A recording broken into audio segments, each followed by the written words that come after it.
duqeymihii ugu dambeeyay ee lagu qaaday magaalooyinka Israa'iil oo korortay ku dhawaad 100 qof ayaa waxyeello soo gaartay xarumo kala duwan oo ay ka mid yihiin saldhigyada militariga iyo goobaha xasaasiga ayaa la duqeeyay Erdogan oo farta ku fiiqay in Iran ay xaq u leedahay in isdifaacdo isagoo baaq ka dhanah Israa'iil u diray dalalka gobolka dhaqaaqyo diblomaasiyadeed oo lagu guleeyahay in dagaalka lagu joojiyo oo qodobada aan idinkugu haynana Iran oo ugaarsanaysa jawaasiiska Israa'iil ayaa galay maalintii lixaad waxaana sii kordhaysa cabsida laga qabo in uu ku faafo gobolka kadib hanjabaadii ka soo yeertay Mareykanka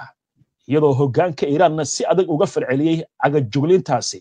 si cadan uu u sheegay in gobolka uu geli doono marxalad weligeed aan horay uga dhicin bismillaahir rahmaanir rahiim barnaamijka 18 bisha June sanadka 2025 oo ku beegan 22 bisha Dhulhijja sanadka 1446 taariikhda hijriyada ku soo dhawaada mar kale iyo barnaamijkii wararka maanta isdhiibid ma jirto sida ay sheegtay Dictoressa Fatima isdhiibiddu ma aha mid miiska saaran sababtoo ah Iran ma aqbali doonto maanta wixii ay hore u diiday iyada oo dhiig badan iyo qowro cilmiyeed ku weyday dagaalkan waxa intaas dheer in Tehran ay leedahay xulafo gobolka oo ka tirsan oo aan ka hari doonin xulafadaasi waxa ka mid ah maleeshiyadka Shiicada ee Iraq iyo Afghanistan iyo sidoo kale kooxda Xuutiyiinta ee Yemen kuwaasi oo shaaciyay in dagaalka qaybta dambe ee barnaamijka waxaynu ku eegi doonaa goorma ayaa la filayaa xulafada Iran ee gobolka in dagaalkan ku soo biirto sidoo kale kuwa caalamiga ee Israa'iil iyaguna goorma ay ku soo biiri doonaan wararka kalena waxa ka mid ah hogaamiyaha sare ee Iran oo si kulal uga jawaabay hanjabaadaha Trump isagoo sheegaya in uusan buugooda ku qornayn waxa la yiraahdo isdiibid Iran waxay si cad ugu sheegtay Mareykanka in saldhigyadiisu ay ololi doonaan haddii uu si buuxda ugu soo biiro colaadda ruushka ayaa isla Mareykanka uga digay inuu taageero military siiyo Israa'iil ciidamada Iran oo daboolka ka qaaday in ay soo rideen 14 diyaaradood oo Israa'iil ay leedahay qasaaraha ka dhashay oo ugaarsanaysa jawaasiis Israa'iil la shaqeynaysa oo qaarkood gacanta lagu dhigay kuwa kalena la dilay iyadoo hawlgallo ay socdaan Mareykanka ayaa maraakiib dagaal oo hor leh iyo diyaarado dagaal soo dhoobay jasiiradda Qobrus ee u dhow Israa'iil dhammaan wararkan iyo qodobo kale oo faahfaahsan iyo wixii warah ee soo kordhay nahwada ku jirno ayaan idinkugu soo gudbinaynaa barnaamijka wararka maanta American International High School iyo faraca Nairobi haddii aad ubadkaaga aqoon sare la jeclaatid halkaad aadi lahayd iyo kana waa American International High School ee ilmaha haatan u geyso oo aqoonta kamaal American International High School American International High School farciisa Nairobi waxa uu kugu bishaareynayaa inuu ku hayo waxbarasho heer caalami ah waad qaadanayso shahaado la aqoonsan yahay isla markaana casharada lagu bixinayo nidaamka waxbarashada Mareykanka haddii aad ka soo guurtay qurbaha ama aad la doonayso waxbarasho tayo wanaagsan carruurtaada American International High School waxa uu ku diyaariyay waxbarashada dugsiga sare waxa uu iskuulkan wada shaqayn la leeyahay hay'adaha waxbarashada Mareykanka iskuulku waxa uu ku yaalaa xaafadda Westland ee magaalada Nairobi wixii faahfaahin kala xiriir telefoonada iyo shashada kaaga muuqda soo dhawaada mar kale daawadayaal si aad u hesho wararkan barnaamijyada iyo macluumaadka aynu halkan ka soo gudbino haddii aad ka cusub tahay baraheena bulshada amaba horay aadan ugu xirnayn hadda ku soo biir waana ku mahadsantihiin daawashada barnaamijka maanta waxaynu ku bilaabaynaa wararkii ugu dambeeyay ee dagaalka ka dhex socda Israa'iil iyo Iran hogaamiyaha sare ee Iran Ayatollah Ali Khamenei ayaa sheegay in dalkiisu uu si adag uga hor imaan doono dagaal ama nabad in lagu qasbo qodbad gordhaweyta uu ka baahiyay telefishinka oo ay tabisay wakaaladda wararka ee Tasniim Ayatollah Ali Khamenei waxa uu ku yiri qarankani ma isdhiibi doono mana aqbali doono wax lagu qasbo waxa sidoo kale uu xusay hadal horay u jeediyay madaxweynaha Mareykanka Donald Trump isagoo sheegaya in dadka caqliga leh ay yaqaanaan Iran shacabkeeda iyo taariikhdeeda isla markaasna weligood aysan dadkani qaadan hanjabaada Khomeini ayaa intaasi oo ku daray Mareykanku waa inuu ogaadaa in faragelin ciidan oo uu sameeyo ay si hubaala u keeni doonto qasaare aan la xisaabi karin Ali Khamenei ayaa ku baaqay in Iran aysan cafin doonin ku xadgudubka hawadeeda waxaana uu xusay in dalka uusan ilaawi doonin dhiigga shuhadadiisa isagoo intaasi ku daray in ciidamada qalabka sida ee Iran ay si buuxda ugu diyaar garoobeen difaaca dalkooda iyagoo taageero ka helaya dawladda iyo shacabka isla wararka Iiraan afayeenka wasaaradda arrimaha dibadda ee Iiraan Ismaaciil Bakhai ayaa waraysi toos ah oo uu siiyey telefishinka Al Jazeera oo ahaa waraysiga ugu horreeyay ee toos ah oo mas'uul reer Iiraan ah magaalada Tehran oo warbaahinta toos u siiya ayaa waxa farta ku fiiqay in faragelin toos ah oo uu sameeyo dal saddexaad oo ku lug yeesha dagaalka Iiraan iyo Israa'iil ay keeni karto dagaal baaxad leh dagaalkani wuxuu ku faafi doonaa buu yiri gobolka oo dhan xitaa uu dhaafi karaa waraysigan ayaa ahaa kii ugu horreeyay ee mas'uuliyiinta Iiraan tan iyo colaadan markay bilaabatay ay si toos ah warbaahinta u siiyaan Bakhai waxa intaasi uu ku daray in waqtigan diiradda ay saarayaan beegsiga dhulka Israa'iil isagoo rajo ka muujiyay in dalalka dariska ah aysan u ogolaanin Mareykanka in dhulkooda u adeegsado weerar ka dhan ah Iiraan mar la weydiiyey suurtagalnimada wadahadal ay la galaan Mareykanka afayeenka wasaaradda arrimaha dibadda ee Iiraan waxa ku nuuxnuuxsaday diblomaasiyadda weligeed ma dhamaato hase yeeshee wuxuu hoosta ka xariiqay in Tehran aysan kalsooni dambe ku qabin Washington waxaa sidoo kale uu xusay in Iiraan xiriir ay la samaysay dhammaan wadamada oo ay ku jiraan Ruushka iyo dalal kale maadaama ay yihiin xubnaha joogtada ee golaha ammaanka ee qaramada midoobay waxa uu yiri waxaan rajaynaynaa cid kasta oo awood leh inay u dhaqaaqdo sidii xal loogu heli lahaa weerarada looguna samayn lahaa cambaarayn haddaba waxaa dhinac kale soo baxaysa warar kala duwan oo la xiriira xaaladahan dhanka dagaalka iyo duqeymaha haddii aynu eegno Israa'iil oo ka argudanaysa weeraradii ugu dambeeyay ee Iiraan ay qaaday ayaa weerar xagga cirka waxay ku qaaday magaalada Tehran iyo magaalooyin kale iyadoo wasiirka gaashaandhigga ee Israa'iil Israel Katz oo ku andacooday in 50 diyuuradood ay ka qayb qaateen weerarkii ugu dambeeyay oo ay ku beegsadeen xarumo ciidan iyo goobaha gantaalaha laga rido waa sida hadalka u dhigaya war kale oo arrimaha la xiriira militariga Israa'iil ayaa qirtay in diyaarad aan duuliye lahayn ay ku soo dhacday gudaha Iiraan tani waxay ku soo aadaysaa iyadoo warbaahinta dowladda Iiraan ay shaacisay in deegaano kala duwan lagu soo riday 14 diyaarado dagaal oo Israa'iil leedahay waxaana deegaanadaasi ka mid ah Tehran, Isfahan, Al-Boris iyo galbeedka Hamedin iyo weliba goobo kale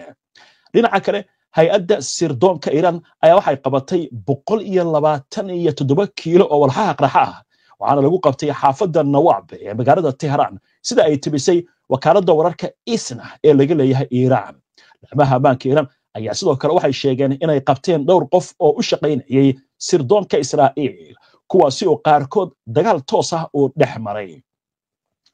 war arrimaha la xiriira wakaaladda wararka ee Reuters ayaa ka soo xigtay hay'adda caalamiga ah ee tamarta atomikada ee magaceeda loo soo gaabiyo IAEA in Israa'iil ay duqeysay 2 goobood oo Iiraan u isticmaasho soo saarista qaybaha loo adeegsado samaynta uraniumka dhinaca kale Israa'iil haddii aynu dib ugu laabano wargeyska The Wall Street Journal ee ka soo baxa dalka Mareykanka ayaa ka soo xigtay mas'uul Israa'iili ah oo xaqiijiyay in Tel Aviv ay leedahay qorshe lagu weerarayo xarunta nuclearka ee Fordo isagoo xusay in Israa'iil si madax bannaan u fulin karto weeraradaasi waa si hadalka u dhigay laakiin khibrada waxay leeyihiin Fordo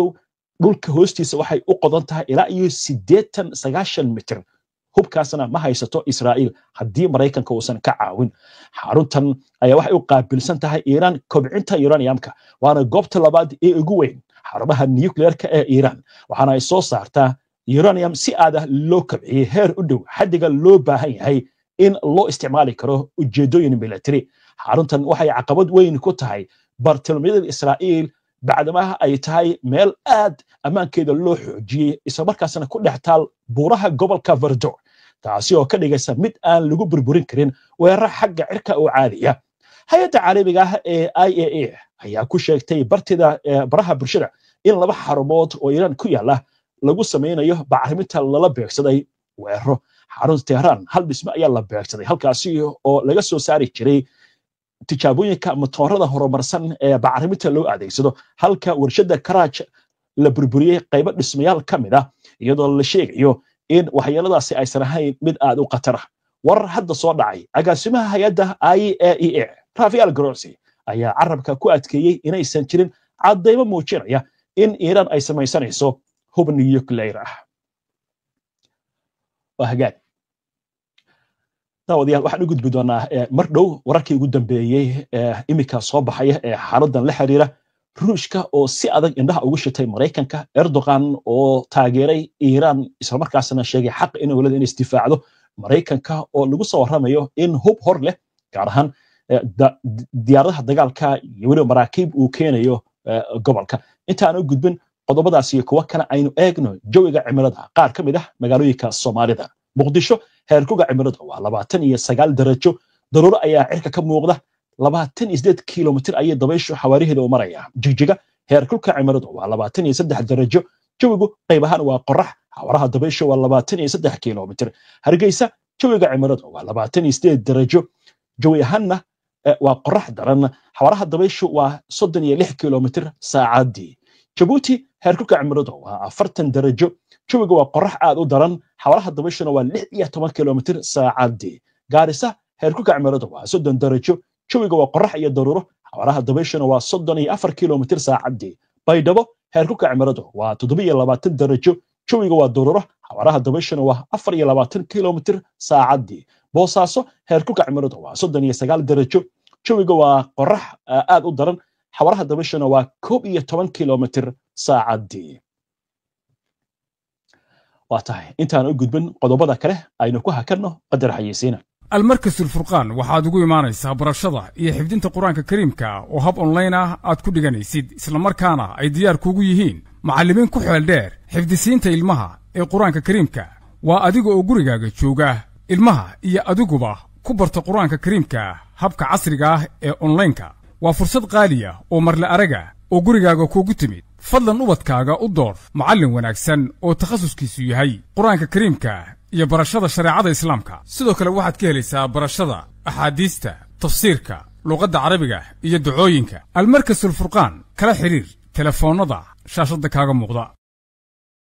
soo dhawaada mar kale daawadayaal wari waxaad la socotaan barnaamijkii wararka maanta oo toos idin kaga imaanaya istuudiyaasheena koowaad barnaamijyadeena waxaad ka heli kartaan bogagga bulshada ee internetka sida YouTube-ka Facebook-ka Twitter-ka iyo Telegram-ka warbixino qoraal ah faalooyin iyo macluumaadyo kale waxaad ka heli kartaan barta internetka aynu ku leenahay ee www.hbnonlinetv.com ku xirnaa HBN oo ka dhigo helkaaga wararka waa tahay xalay ilaa iyo saaka Iran weerar culus ayay ku qaaday Israel waxaana la sheegayaa in sidaad kula socoteen barnaamijkii xulashada wararka ee saakay baxay in taliska ciidamada ilaalada kacaanka islaamiga ee Iran ay sheegeen in weeraradaasi ay u adeegsadeen gantaalaha guuxooda ka dheereeya gaar ahaan gantaalka Fatax oo la sheegay in xalay wacdaro oo ka dhigay hawada Israel isla markaasna uu burburiyay goobo fara badan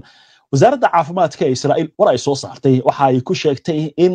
94 qof oo dhaawac ah la geeyay cisbitaalada habeennimadii xalay Israel waxa aad uga socda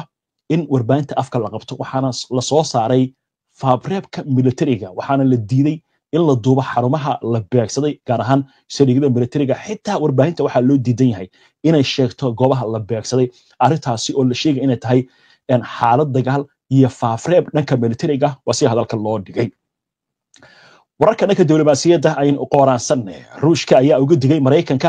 in uu siiyo Israa'iil taageero militari oo toos ah taas oo uu sheegayo in ay carqaladaynayso amniga gobolka bariga dhexe isla wararka ruushka agaasimaha sirdoonka dibadda ayaa waxa uu sheegay in xaaladda u dhaxaysa Israa'iil iyo Iran ay tahay mid qatar ah isla markaasna xiriir ay la sameeyeen wakiilo ka kala socda labada dhinac ee ishaya wararka diblomaasiyadda aynu ku sii soconnay madaxweynaha Turkiga Recep Tayyip Erdogan ayaa taageeray xaqa Iran ay u leedahay in ay isdifaacdo isagoo ku nuuxnuuxsaday in ay xaq u leedahay Iran inay ka jawaabto gardarrada bilaabatay iyadoo wadahadal lagu jiro oo la xiriira arrimaha nuclear-ka madaxweyne Erdogan waxa uu xusay in Turkigu dadaal badan uu ugu jiro joojinta weerarada Israa'iil ee ka socda Gaza, Suuriya, Lebanon, Yemen iyo Iran wuxuuna ballan qaaday in uu qaadi doono dadaaladaasi isagoo sheegaya in si samar leh loo qaadi doono sidoo kale waxa uu carabka ku adkeeyay in Turkigu uu qaaday dhammaanba tilaabooyinka lagama maarmaanka ah si ay uga hortagaan waxyeelo ka dhalata colaadda Israa'iil iyo Iran madaxweynaha Turkiga ayaa ugu baaqay dhammaan dalalka gobolka oo ay ku jirto Iran in ay ka fiirsadaan waxa ka dhacaya gobolka si ay si dhab ah uga feejignaadaan ugana fakaraan sidii loo wajihi lahaa gardarrada Israa'iil dowladda waddanka Britain ayaa waxay ku dhawaaqeen in si ku meel gaar ah loo daadguriyay qoysaska shaqaalaha ka howlgelaya safaaradda Britain ee magaalada Tel Aviv iyo qunsuliyadda Qudus la haysto sabab la xiriira xaaladda ammaanka oo ka sii daraysa qoraal ay soo saartay waaxda amuraha dibadda ee Britain ayaa waxaa lagu sheegay talabadaasi ay tahay mid taxaddar leh safaaradda iyo qunsuliyaddu waxay si wadan doonaan hawlahooda muhiimka ah oo ay ku jiraan adeegyada muwaadiniinta Britishka ayaa lagu yiri warkaasi war kale oo colaadda la xiriira wasiirka difaaca ee jasiiradda Qobrus Vasilis Balmas ayaa xaqiijiyay in diyaarado ciidan oo Mareykanku leeyahay ay soo gaareen saldhig ciidan oo ku yaala magaalada Bafos ee koonfurta galbeed ee jasiiradda xilli ay socdaan weerar xagga cirka ah oo isdhaafsanayaan Iiraan iyo Israa'iil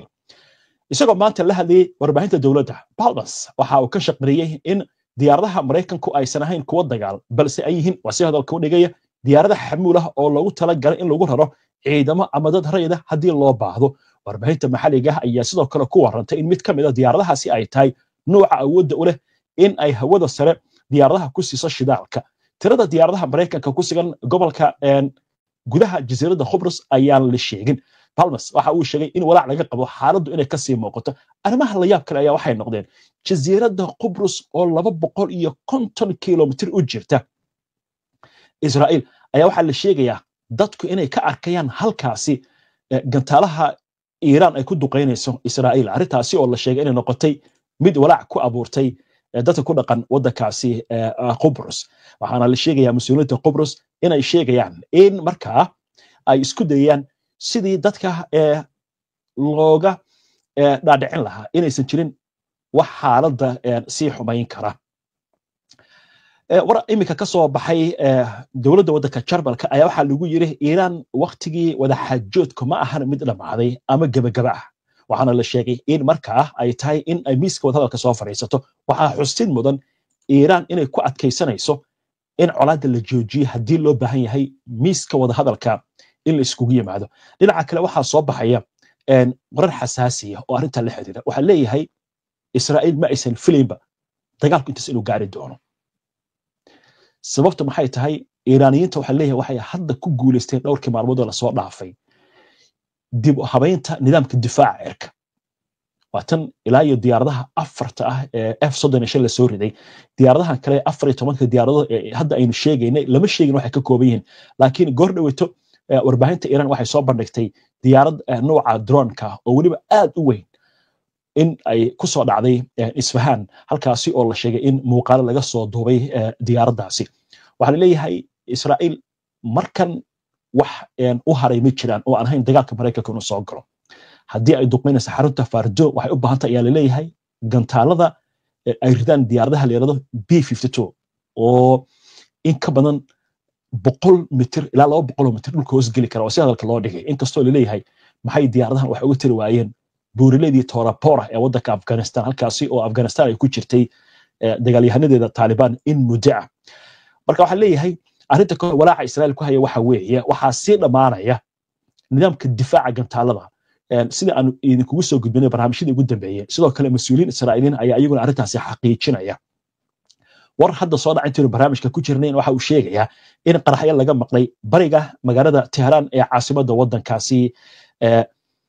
Iiraan iyadoo aan faafay dheerada laga bixin waxa uu yahay weerarkaasi inta badan waxa leeyahay Israa'iil waxay wadaa warar propaganda ah oo ah hawada Iiraan in diyaaradaha ay ku jiraan oo say rabo u mari karaan laakiin waxa leeyahay arrintu sidaas ma ahan gudaha Iiraan ayaa waxa lagu diyaariyay diyaaradaha droneska iyo waliba gantaalada liishaankooda uu sugan yahay oo garbaha lagu qaadi karo waa gantaal runtii aad u yar laakiin waxa yarada u geysan karaa waxay tahay wax aad u dhib badan sida hadalka loo dhigayo marka waxa leeyahay Israa'iil ma aysan filayba dagaalkan 6 maalmood inuu gaari doono waxa islahayd Israa'iil haddii la dilo isku xirka taliska ciidamada madaxda ugu sarreysa in marka xaaladu qalqal weyn oo ku imaan doono sidoo kale waxa leeyahay Mareykanka hadalkiisii ka soo baxay ee ahaa habeen hore in dadku ay ka dadku iskaga baxaan magaalada Tehran dhig jaraq looma siin sidoo kale warkii xalay ka soo yaray Trump ee ahaa Iiraan inay si dhiibto ayaa sidoo kale dhig jaraq loo siin calaamadaas waxay muujinayaan baa leeyahay Iiraan dagaalka inay adkeynayso warka ugu weyn wuxuu yahay warka hadda uu tabiyay afayeenka wasaaradda arrimaha dibadda ee Iiraan oo la leeyahay waa warka ugu adag iyo warkan ka soo yaray hogaamiyaha sare ee Iiraan waxaa leeyahay iiraan waxaa ka go'an laba arrimood saldhigyada maraykanka ee gobolka bariga dhexe ku yaalla oo 19 ah inay burburiso gacanka hormuus inay xirto badaha ee muhiimka ahna ay dhigto miinooyin isla markaasna maraakiibta loo isticmaalo doonyaha isqarxiya ee cidina aysan wadin waxaynu maqli jirnay diyaaradaha isqarxiya xaaladdu marka waxa leeyahay way adag tahay gudaha maraykanka waxaa ka socda dadaalo badan oo la doonayo in Trump lagaga hor istaago dagaalka in uu qaado xalay shirka ay lahaayeen golaha amniga qaranka ee maraykanka waxa leeyahay la iskuma afgaran dagaalka in lagu biiro sababtu waxay tahay xaaladda ka dhalan karta waxa leeyahay iiraaniyiinta ma ahan dad isdhiibaya ama waa gobolka inuu burbura ama xaaladda lagu dhameeyaa isbedel nabadeed waynu arki doonaa wixii arrimahaasi ku soo kordha haatan waxaynu soo gaarnay xubintii falaqaynta oo aynu aalaba ku soo qaadano macluumaadka iyo xogaha ay bixiyaan khubarada dhanka militariga dhanka istiraatiijiyadda ciidanka arrimaha diblomaasiyadda iyo siyaasadda xubintan maanta waxaynu ku eegaynaa maxay khubarada ka tiri xulafada Iiraan ee gobolka ay ku leedahay in dagaalkan ay ku soo biiri karaan iyo xulafada Mareykanka warbixin amuraha ay ku aadan waxa soo diyaarisay halkan ka soo jeedinaysa wariyahayaga Nimca Cabdikariin Timcade dagaalka u dhaxeeya Iiraan iyo Israa'iil waxa uu galay marxalad xasaasi ah waxaana soo baxaya su'aalo la xiriira doorka ay xulafada Iiraan ee gobolka iyo kuwa caalamiga ah ka ciyaari karaan xiisadan gaar ahaan haddii Mareykanku uu si toos ah u soo farageliyo sida ay sheegayaan falanqeeyaasha madaxweynaha Mareykanka Donald Trump ayaa kor u qaaday halista dagaal si aan horey loo arag isagoo oo dalbaday in Iiraan ay si shuruud la'aan ah isu dhiibto isla markaana uu ka dhawaajiyay suurtagalnimada ah in la dilo hogaamiyaha sare ee Iiraan Ayatollah Ali Khamenei isagoo sheegay in Mareykanku uu og yahay meesha uu ku nool yahay isla waqtigaas waxaa sii kordhaya calaamadaha muujinaya in Trump uu ku dhow yahay inuu si toos ah uga qayb qaato dagaalka u dhaxeeya Iiraan iyo Israa'iil gaar ahaan si uu u burburiyo xarunta nukliyeerka Iiraan ee Fordo Mareykanku waxa uu u wareejiyay agabkiisa military ee istiraatiijiga ah gobolka ama meel u dhow waxaana uu heegan geliyay kuwa kale sida diyaaradda dagaalka ee B-52 sida ay sheegtay warbaahinta Mareykanka fursado kala duwan haddii Mareykanku uu si toos ah uga qayb qaato dagaalka waxa suurtagal ah in Iiraan ay weerarto danaha Mareykanka ee gobolka gaar ahaan saldhigyada military ee ku yaala Ciraaq iyo gacanka Faris sida uu sheegay Dr. Liqa Maki oo ah cilmi baaris sare oo ka tirsan xarunta daraasaadka ee Al Jazeera laakiin weerarida saldhigyadaasi Mareykanka ma sahlanaan doonto sida uu Maki u sheegay Al Jazeera sababtoo ah waxa ay leeyihiin difaac xoogan oo gantaalo ah taasi oo macnaheedu tahay haddii Iiraan ay ku guuldareysato inay weerarto saldhigyadani inay adeegsan karto garabyadeeda si ay u beegsato danaha kale ee Mareykanka ee gobolka sida ceelasha saliida sidaas darteed Iiraan waxay u badan tahay in awoodaheeda military ay u adeegsato si taxadar leh sababtoo ah waa mid xadidan marka la barbar dhigo ama loo eego taageerada furan ee Mareykanku uu siiyo Israa'iil Maki waxa uu intaas ku daray in burburinta wadan sida Iiraan leh taariikh iyo siyaasad fog aysan ahayn mid sahlan Dr. Fatima Al-Samadi oo ah khabiir ku takhasustay arrimaha Iiraan ahna cilmi baaris sare oo ka tirsan xarunta daraasaadka ee Al Jazeera waxay aaminsan tahay in Iiraan aysan ahayn mid daciif ah oo u hogaansami doonta dalabka Trump maadaama horey ay u diiday dhammaan fariimihii loo soo mariyay dhexdhexaadiyaal goboleed iyo kuwa reer Yurub ah kuwaasi oo dhammaantood u jeeday in Iiraan lagu qasbo in ay ku laabato wada xaajoodka iyada oo tanaasuleysa isdhiibid ma jirto sida ay sheegtay in ku soo biiri doonaan iyaga oo taageeraya Iiraan sida ay ugu garab galeen reer Falastiin dagaalka Gaza waxa sidoo kale jira Xisbullah Lubnaan oo aysan u muuqan inay gebi ahaanba ka bixeen xisaabta sida ay sheegtay Dr. Fatima Al-Samadi ururka Xisbullah waxa uu weerar culus kala kulmay Israa'iil kadib taageeradoodii ay ugu muujiyeen Falastiiniyiinta Gaza waxaana Israa'iil ay ku guuleysatay inay disho hogaamiyayaal sarsare oo ka tirsan Xisbullah oo ugu horeeyo xogayihii hore ee guud Xasan Nasrallah Israa'iil waxay sidoo kale beegsatay kumanaan dagaalyahano oo Xisbullah ah intii lagu guda jiray howlgalka loo yaqaano Bijeriska kadib qasaarahaas cadaadiska caalamiga ah iyo midka goboleed Xisbullah waxa lagu qasbay in ciidamadooda kala baxaan xuduudda Israa'iil iyadoona dawladda Lubnaan ay sheegtay inay la wareegtay qayb weyn oo ka mid ah hubkooda qabiirka Iiraan waxa ay qirtay in xulafada Tehran ay dhaawacmeen laakiin aysan daciifin gaar ahaan xoojinta kuwaasi oo aaminsan tahay in aan weli la gaarsiinin awoodoodii ugu dambeysa. Xuutiyiinta Yemen waxay si daba joog ah gantaalo ugu ridaan Israa'iil si ay ugu qasbaan inay joojiso gardarrada ay ku hayso Gaza oo soo bilaabatay bishii Oktoobar ee sanadkii 2023. Gantaalada Xuutiyiintu waxay saameyn ku yeesheen maraakiib badan oo ku sii jeeday dekedaha Israa'iil. Xuutiyiinta Yemen waxay la kulmeen weeraro gantaalo ah oo Israa'iil iyo Mareykanku geysteen, balse ugu dambeyn waxa dhacay heshiis ay ku heshiiyeen labada dhinac si loo joojiyo beegsiga maraakiibta Mareykanka ee gooshaysa marinada badda Cas. Waxa sidoo kale jira maleeshiyaadka Shiicada Ciraaq oo aan weli dagaalka si toos ah u gelin, halka Xisbullah Lubnaan aan la dhihi karin gabi ahaanba meesha waa ay ka baxday, sida ay sheegtay Qabiirad Faadima, taasi oo xustay in dhammaan arrimahan ay yihiin kaartooyin awood oo Iiraan ay haysato. Faadima waxay ku soo gabagabaysay hadalkeeda iyada oo tiri arrintu ma sahlana sababtoo ah kor u qaadista khasaaraha la xiriira beegsiga Iiraan ma sahlanaan doonto, waana arrin saameyn ku yeelan karta adduunka oo dhan, ma aha gobolka oo kaliya, gaar ahaan dhinaca tamarta, taasi oo si weyn u saameyn karta wadamo uu ka mid yahay Shiinaha oo ku tiirsan saliidda gobolka. xitaa saldhigyada Mareykanka ee gacanka iyo bartamaha Aasiya waxay ku hareeraysan yihiin Iiraan sidii jijin, mana jiraan wax ka reebaya in la beegsado, inkastoo ay diyaar u yihiin difaac. Waxaana Teheraan ay horey u muujisay awoodooda ay u leedahay in waxyeello gaarsiiso saldhigyadaasi, iyadoo horey u beegsatay saldhigga Cayn al-Asad ee Ciraaq ku yaala. madhaba taageerada caalamiga ah xulafada caalamiga ah sida Ruushka, Shiinaha iyo Pakistan ilaa hadda ma muujin wax taageero ah oo la taaban karo, sida uu sheegay Maki, isagoo tilmaamay in Shiinuhu uusan weli muujin doonistiisa ku aadan sidoo u difaaci lahaa danihiisa dhaqaale ee hadda iyo mustaqbalka la xiriira, sida mashruuca wadada ganacsiga ee Silk Line. Waxa uu sheegay in haddii Iiraan iyo saaxiibadeeda gobolka la burburiyo in wadada Mumbai ee Hindiya ay noqon doonto bedelka Silk Road, taasi oo ah mashruuc dhaqaale oo muhiim u ah Shiinaha oo aan weli taageero siinin Iiraan. sidoo kale Ruushka waxa uu si la mid ah ugu baaqay Iiraan inay wada xaajood ogolaato, inkastoo Iiraan ay hore u siisay diyaaradaha shahiid ee lagu adeegsaday dagaalka Ukraine, sida uu sheegay qabiirku. Waxa intaasi ku daray in Iiraan ay bixisay qiimo siyaasadeed oo ballaaran, gaar ahaan xiriirkeeda Yurub darteed taageerada ay siisay Moscow. Maki waxa uu hadalkiisa ku soo gabagabeeyay in Iiraan ay hesho taageero hadal iyo warbaahin ah oo lagu cambaareynayo gardarrada Israel, balse aysan weli helin taageero military oo dhab ah. xitaa Pakistan oo saraakiisheeda ay dib uga laabteen hadal uu yiri wasiirka difaaca oo ahaa Pakistan waxay la garab taagan tahay Iiraan si buuxda, balse markaasi kadib waxa la cadeeyay in uu ula jeeday taageero diblomaasiyadeed in la siiyo Iiraan. sidaas darteed Maki waxa uu sheegay inay yihiin garabyada Iiraan ee gobolka kuwa laga yaabo inay u dagaalamaan difaacidda Iiraan, marka laga reebo kuwa caalamiga ah oo aan laga filaynin inay si toos ah uga qayb qaataan xiisadan iyagoo u garab siinaya Iiraan. Nimcati Macade, HBN Online TV. waatahay nimca aad bay u mahadsan tahay. inta ayaan ku soo gabagabeynayaa barnaamijkii wararka maanta. waana ku mahadsantihiin daawashada barnaamijka. si aad ula socoto wararkan iyo barnaamijyada iyo macluumaadka aynu soo gudbino, haddii aad ka cusub tahay baraheena bulshada amaba horey aadan ugu xirnayn, hadda ku soo biir oo yeysan ku dhaafin wararka dhabta ah ee xaqiiqda ah marka ay dhacayaan iyo goorta ay ka dhacayaan aad heli kartid oo HBN ay ku soo gudbinayso, waliba xilligan oo xasaasiya wararku tirikuteenta ay badan yihiin, isla markaasna